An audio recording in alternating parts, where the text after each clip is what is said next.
யா அல்லாஹ் இந்த மதீனாவுடைய பழங்கள்ல நீ பரக்கத் செய், இந்த மதீனாவுக்கு பரக்கத் செய். அதே போல இன்னைக்கு நாங்க கிலோகிராம் என்று பாவைப்போம் நிர்வகிக்கு, அந்த காலத்துல முத்து சா என்று சொல்லுவாங்க.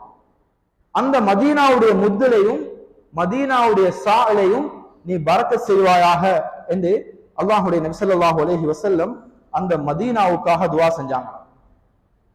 பிறகு அந்த உலமாக்கள் சொல்றாங்க, அந்த நபியுடைய பரக்கத், அந்த துஆவுடைய பரக்கத் மதீனால அல்லாஹு தஆலா ஒரு ஈச்சப்பழ வர்க்கத்தை உருவாக்கினார்.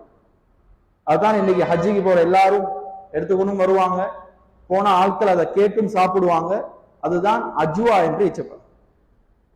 அந்த மதீனாவுக்கு அல்லாஹுடைய நபி செஞ்ச துஆ, அந்த அஜ்வா ஈச்சப்பழம் எந்த அளவுக்கு பொறுமதியானது என்றா, புகாரில வரக்கூடிய ஹதீஸ், யார் ஒவ்வொரு நாளும் காலையில 7 அஜ்வாவுடைய ஈச்சப்பழம் சாப்பிடுவாங்களோ அவங்களுக்கு சூனியம் பலிக்காது, அவர்களுக்கு நஞ்சி அவர்களை தீண்டாது, நஞ்சுடைய தாக்கமும் ஏற்படாது, சூனியத்துடைய தாக்கமும் ஏற்படாது.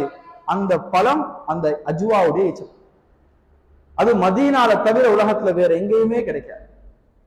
அந்த அளவுக்கு அந்த நபி ஸல்லல்லாஹு அலைஹி வஸல்லம் அவர்களுடைய துஆவை அல்லாஹு தஆலா கபூல் செஞ்சாங்க.